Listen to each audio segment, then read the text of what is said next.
Tranche de vie. Petit voyage à travers nos existences.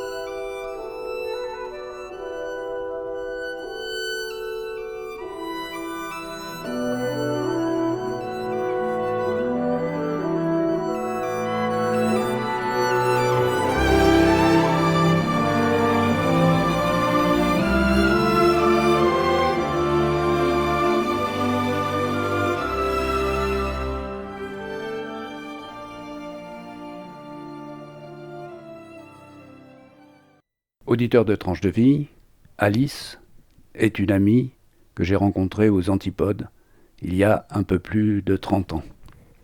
Elle est de retour en France. Pourquoi est-ce que je dis qu'elle est de retour en France ? C'est parce qu'Alice vient souvent en France. Elle est australienne et elle va nous expliquer ce qu'elle fait. Alice, bonjour et merci de parler aux auditeurs de Radio Libre en Périgord. Qu'est-ce que vous venez faire en France ?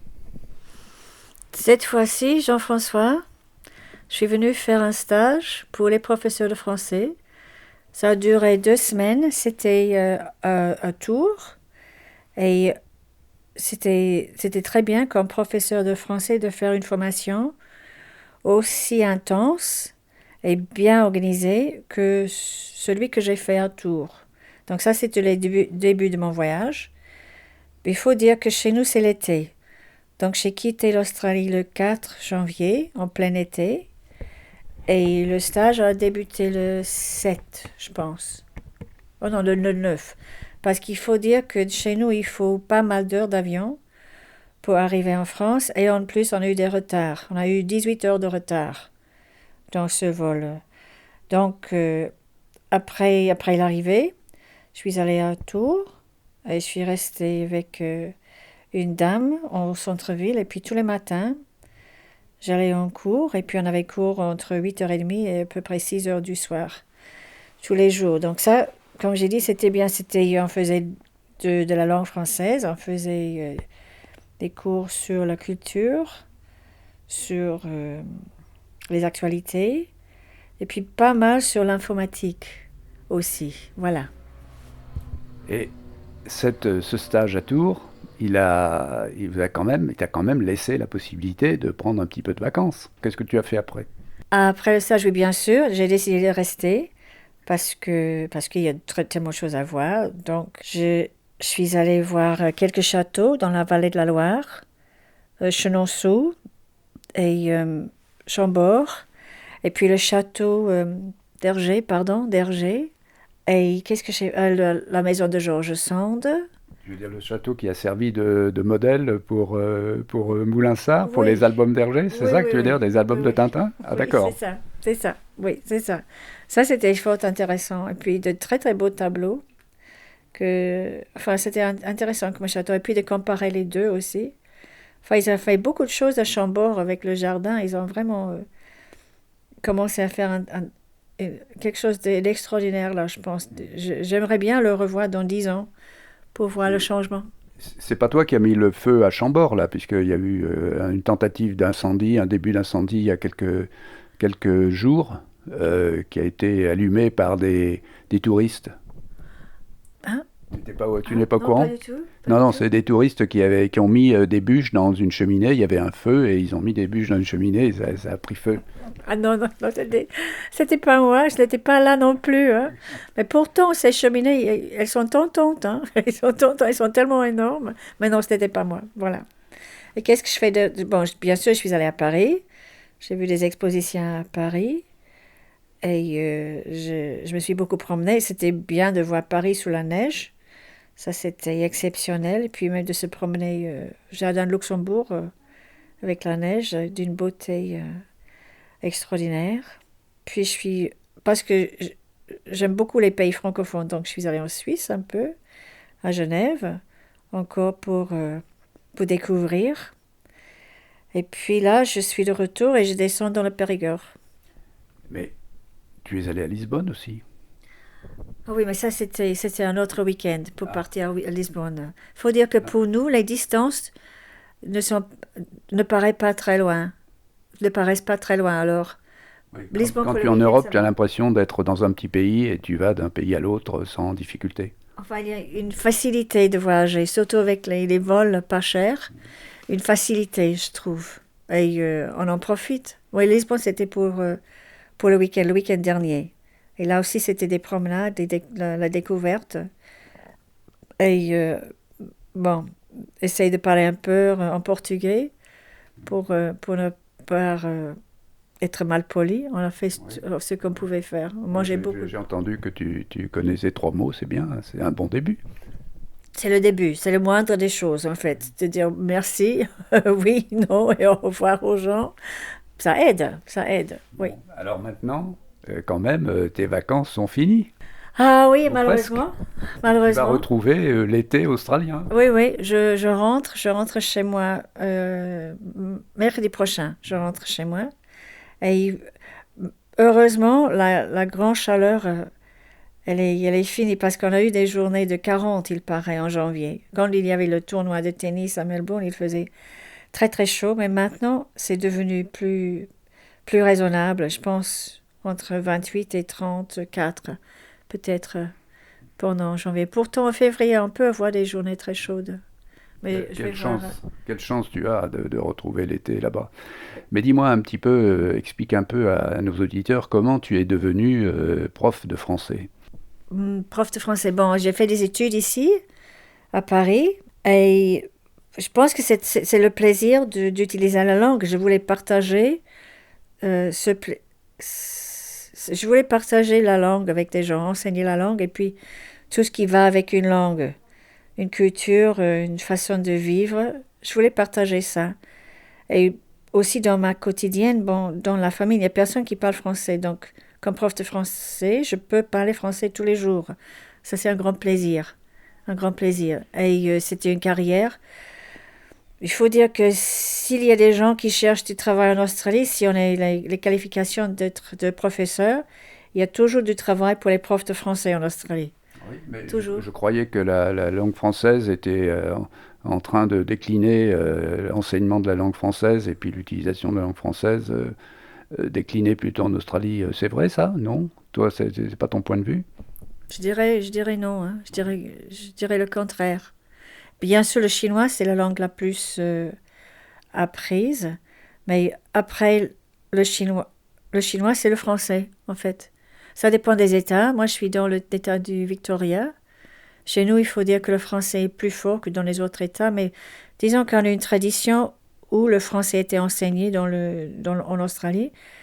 Euh, c'est une langue bien respectée et bien sûr, les élèves trouvent que c'est difficile, mais et je pense que la France a toujours quelque chose d'attirant pour nous. Donc, et la langue est Tu veux dire que la France a une bonne image en Australie ou très... malgré tout ce qui s'est passé dans un passé quand même relativement récent, l'opposition aux essais nucléaires, Not in my backyard, etc. Oui, oui, oui, oui, je dirais que la France est toujours bien vue. Bien sûr, il y a eu des moments un peu difficiles, très difficiles, mais la France est toujours bienvenue. Et puis, c'est toujours une destination visée par les Australiens. Parfois, parce qu'ils ont eu des grands-parents ou les arrière-grands-parents Hmm, qui ont fait la guerre. oui, Ici, oui. donc, pas mal de souvenirs de famille. Les gens peuvent venir pour juste voir où, où leurs ancêtres ont fait la guerre. Et puis, les gens s'intéressent à l'art, s'intéressent beaucoup à la cuisine et encore plus au vin. Donc, c'est un pays à visiter. Et Hmm, toujours très, très coté par les Australiens. oui. Bon, bien sûr, il y a l'Asie, Se mais... souvenir de l'engagement de l'Australie dans le premier conflit mondial Ah, et le deuxième. rester dans le deuxième, oui, bien sûr, et rester très vivace. Très, très. Il y a les monuments. Et puis, parfois, comme nous, on va à la campagne, dans chaque petit village chez nous, il y a toujours un monument aux morts. Et bon, il y a une population énorme de jeunes, d'hommes très jeunes qui sont partis ici à la guerre et qui ne sont pas revenus. Donc, dans chaque village, je dirais, il y a peut-être 40% de la population, non, ça c'est une exagération, mais 40% des hommes entre parfois 16 ans jusqu'à 30 ans Oui, ne sont pas revenus. des jeunes hommes. Oui, donc les fermiers, vraiment, ça a dû marquer les communautés, beaucoup. Est-ce que tu peux nous parler un petit peu de tes origines familiales? Est-ce que ta famille, pour autant que tu le saches, est fixée en Australie depuis longtemps? Est-ce que vous êtes des descendants de convicts? Est-ce que vous êtes des descendants de colons? Qu'est-ce qu'on a? Bon, pour ma mère, enfin, on connaît pas, on connaît peu en fait nos origines. Côté de ma mère, c'était des Anglais qui sont venus et je ne sais pas qui, mais le premier était un boulanger et il est venu comme boulanger.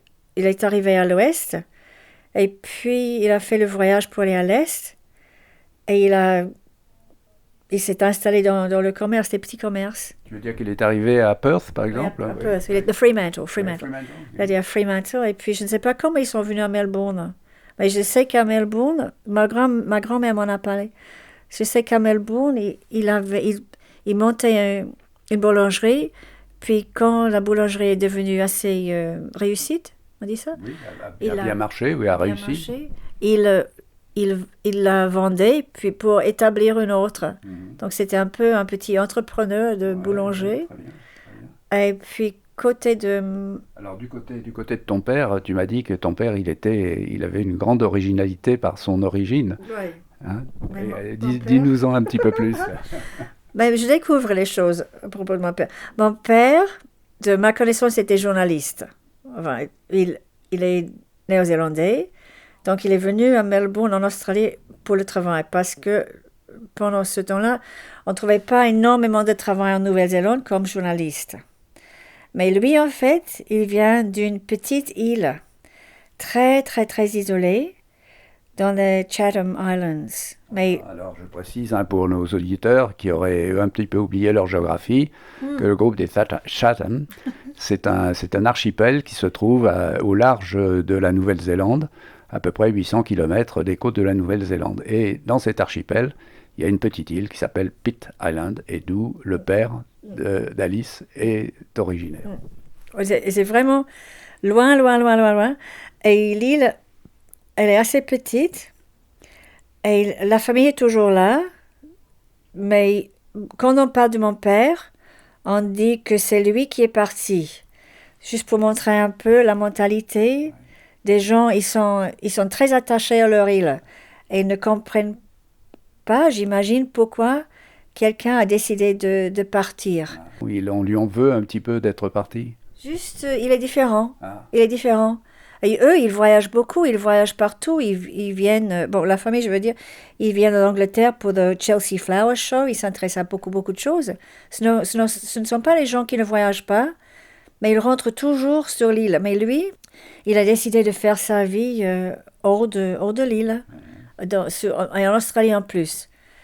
Donc, il faut dire que l'île est isolée. Il y a un avion, une fois par semaine, qui va des Chathams pour aller à Pitt, un avion par semaine, avec peut-être 4 places, donc une petit avion. Et s'il fait très mauvais, on ne peut pas prendre l'avion. Mais pendant le temps de mon père, c'était un bateau. Donc, s'il y avait la tempête, on ne pouvait pas quitter l'île.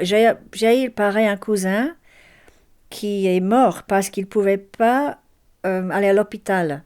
La tempête était tellement féroce, il est mort d'un appendicite sur l'île. Donc, pour montrer un peu l'isolement de cette île.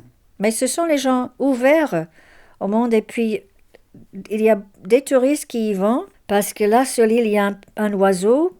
En anglais, c'est Black Robin. Un oiseau très rare. Donc, les gens qui s'intéressent à ornithologie, ils vont pour voir cet oiseau très rare. Et il y a même je vais dire un hôtel dans le village de Flowerpot, the Flowerpot Hotel, où on peut passer la nuit si on veut aller voir ces oiseaux. Le petit oiseau, le petit rouge-gorge, en fait, à noir-gorge de Pitt Island. Oui, voilà. Et alors, les Pitt Islanders, de quoi vivent-ils? Mais ils vivent de la pêche. Ils ont des langoustes à portée de main et ce sont des pêcheurs en fait. Et parce que le prix des langoustes, les langoustes est, comme on sait, c'est un produit de luxe, donc ils vivent très bien. Ils vivent très très bien même. Donc Maintenant, oui. d'être journaliste, c'était un peu différent. D'accord. Mm. D'accord, c'était pas peut-être pas Pas la la bonne voie. tradition. On va parler maintenant peut-être un petit peu d'abord de ta vie de professeur, qui t'amène souvent en France, puisque tu viens faire des stages ou bien tu viens accompagner des élèves en voyage comme ça d'immersion linguistique en France.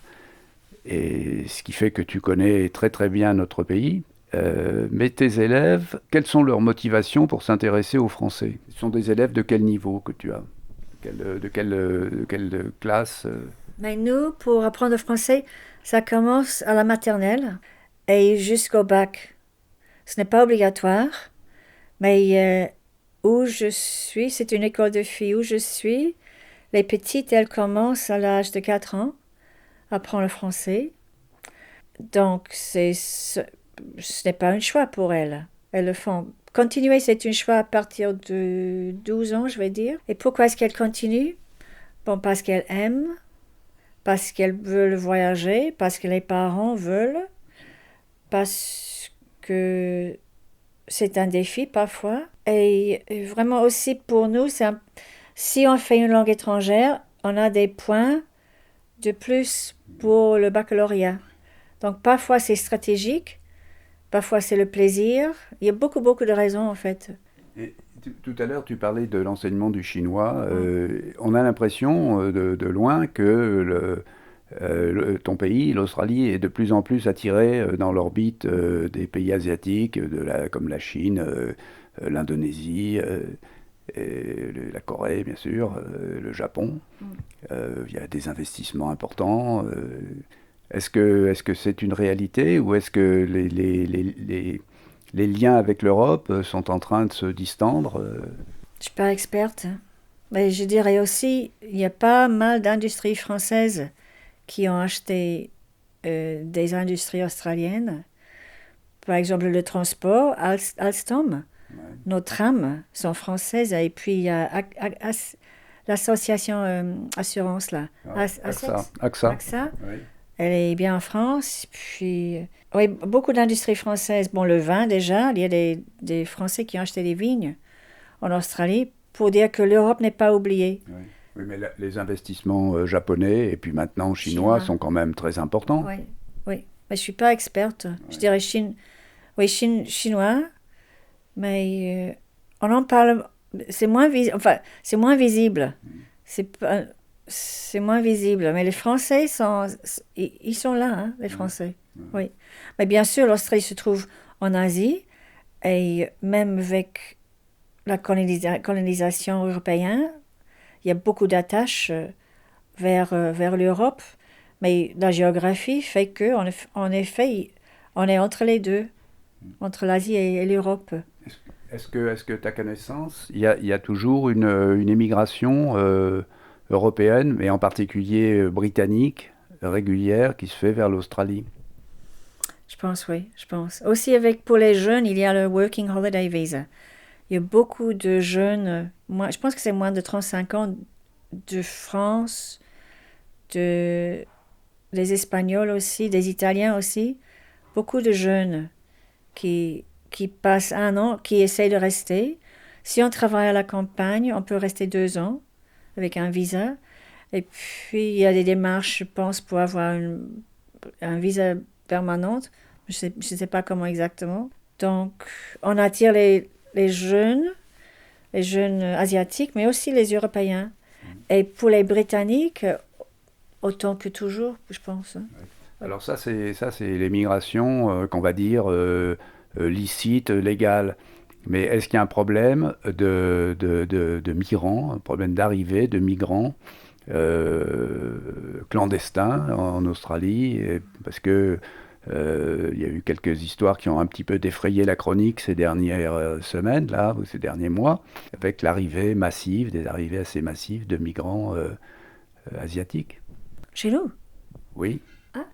Ah. Pendant un moment, il y avait le problème des boat people vietnamiens. Ah, mais il y a bien longtemps. Oui, ça. mais plus récemment, il y a eu aussi il y a quand même pas mal de problèmes où vous avez organisé des camps pour mettre les migrants. Oui, mais c'est les gens d'un peu partout. C'est pas simplement les Asiatiques. Oui. C'est les gens qui passent par l'Asie pour entrer en Australie. Oui, et qui sont de quelle origine alors? Parfois du Moyen-Orient, parfois de l'Afrique, oui, mais pas d'Europe, je pense. Pas d'Europe. Et c'est très, très contrôlé maintenant. Très contrôlé. Les frontières, parce que c'est une île, les frontières sont facilement surveillées. Et puis, il y a les accords entre les gouvernements du coin. Facilement surveillées, mais elles sont longues quand même, les frontières de ce que tu appelles une île. C'est une grande île. Oui, mais non, c'est très efficace. Ouais. C'est efficace avec la marine et l'armée de l'air. Ouais.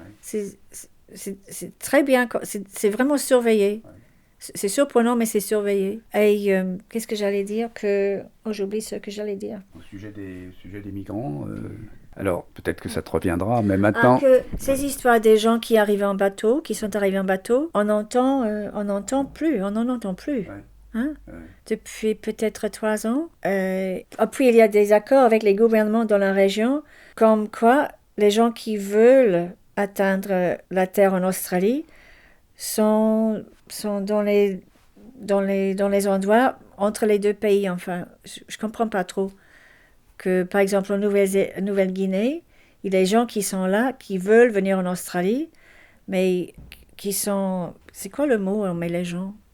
Et qui sont dans des centres de rétention. Voilà, c'est ça. Oui. Qui sont dans les centres. Oui, comme à Manu, comme à Nauru aussi. Oui, voilà. Dans les centres. À Christmas, où il y a eu quand même des problèmes. Oui.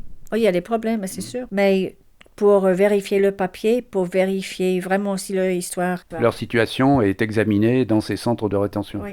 On va laisser de côté ce problème délicat. Est-ce que, alors pour en terminer, peut-être en gardant un œil sur cette arrivée de migrants, est-ce que ton pays t'apparaît comme un pays plus multiculturel aujourd'hui que l'Europe? Oui, je dirais oui. Et puis on aime croire que tout le monde est bien accepté aussi. On fait un effort pour accueillir les communautés, on fait un effort. Pour les intégrer, oui. Oui, mais je dirais pas que c'est toujours réussi à 100%, mais on fait un effort. Et c'est ancré dans la loi. On n'a pas le droit à discriminer contre les gens pour leur race, pour leur religion, pour C'est le minimum qu'on voilà. peut attendre d'une démocratie. C'est une démocratie, l'Australie. Oui. Oui. Non, oui, on n'en parle pas. On n'en parle pas. Oui, bien sûr. Bon, Oh non, bien. c'est une démocratie. C'est une démocratie. bien. Enfin, le vote est obligatoire chez nous. Il faut voter chez nous. On n'a pas le droit de ne pas voter. Ça, c'est une originalité intéressante à entendre dans un pays comme le nôtre. Je voudrais qu'on passe maintenant rapidement puisque tu es une grande voyageuse, tu as beaucoup voyagé aussi dans ton propre pays. Et donc, tu connais bien l'Outback. Est-ce que tu peux nous dire un petit peu ce qui, en Australie, t'attache à ce pays? Ce grand pays vide où tout le monde est installé sur les bords et puis au milieu, il y a un énorme vide, mais qui est aussi plein d'attraits. Mais ce sont les histoires de nos enfances. On a toujours entendu de l'intérieur. Tout le monde est allé peut-être une fois, peut-être plus, pour voir le Grand Rocher au centre. Et puis, c'est l'image qu'on a de nous, quoi. Le Grand Rocher, c'est Uluru. Uluru, oui. Uluru, c'est l'image de nous. C'est un pays, même si on habite les villes, c'est un pays où on pense être vraiment à la campagne. C'est bizarre, mais c'est comme ça. Tu veux dire à l'abri, loin des bruits et loin des risques, des dangers du reste du monde? Non, c'est pas ça. Non. C'est plutôt l'espace, d'avoir de l'espace. Oui. Et le vide. On dit le vide? Oui. Oui. Le vide, oui. C'est ça que... Oui, c'est vrai que l'espace, c'est devenu un luxe sur notre Terre. Ah oui. Pour un Chinois ou pour un Japonais, l'espace, c'est un luxe. Oui, mais pour nous aussi, dans nos grandes villes. Mais dans notre esprit, on a cette idée d'espace. puis une terre qui n'est pas facile à vivre, puis la sécheresse, puis la chaleur, puis la beauté de ces endroits peu peuplés et puis avec un paysage pas, enfin riche, mais il faut vraiment examiner. Elle est très riche, mais il faut bien regarder. C'est ça, hein? Oui. C'est Bien ça. la connaître pour l'apprivoiser comme les aborigènes, les premiers occupants de ce grand pays, avaient su apprivoiser la Oui, nature oui, oui, hostile de l'Australie. oui, oui. Je voudrais, pour terminer, chère Alice, te demander si tu as d'autres passions que d'apprendre le français. Alors, tu nous as parlé des expositions que tu allais voir quand tu viens à Paris. Quelles sont tes passions en dehors du voyage Mais la et du randonnée, je français? peux dire la randonnée? Oui. J'aime bien la randonnée. On a fait un petit bout de Saint-Jacques-de-Compostelle il y a quelques années. Mais en Australie aussi, on fait pas mal de randonnées. Puis aller faire du camping sauvage à la campagne, c'est juste trouver une rivière, puis bon, peut-être en canoë parfois, puis de mettre la tente et puis passer 2 ou 3 jours Parce comme que ça, ça. c'est encore possible dans les grands espaces de Ouais, l'Australie, de faire du camping sauvage, ce qui est absolument. devenu une sorte de luxe ici, une rareté Oui, non, en absolument. Europe. Absolument. Oui, absolument. Pas de problème, pas de problème. Oui. Juste, il faut qu'est-ce qu'on dit? S'approvisionner. Voilà, c'est ça. Oui, c'est ça. Avoir assez à manger, puis un sac de couchage, une tente. Ah oui, absolument. Voilà, ça, je suis un peu coincée parce que là, on a la rivière qui est la frontière entre le Victoria et le Nouvelle-Galles du Sud. Alors moi, mes endroits préférés, en fait, sont au bord de cette rivière-là. Oui. Oui, pour faire du Qui camping. s'appelle comment? The Murray River. The Murray River. Murray River. Murray River, oui. Et aussi, on va dire, nous, on les appelle les Alpes. Ce ne sont pas les Alpes que vous avez ici, mais là aussi, il y a des endroits vraiment très, très isolés. Et on a un endroit où on fait très souvent du camping. Il faut pas beaucoup de marche, peut-être 2 heures. Et on peut être là tout seul pendant 3 jours sans voir personne. Sans personne, Hein? que ton mari ou tes amis avec lesquels Voilà, tu es c'est parti ça. C'est super. te balader dans la C'est nature. super. C'est vraiment super. C'est là, en fait, où on va quand on a 2 jours de libre, si on veut partir très vite. Très vite. Et parce qu'on connaît le coin, c'est facile à trouver. Oui, voilà. Faut venir un jour. J'aimerais y revenir et en attendant.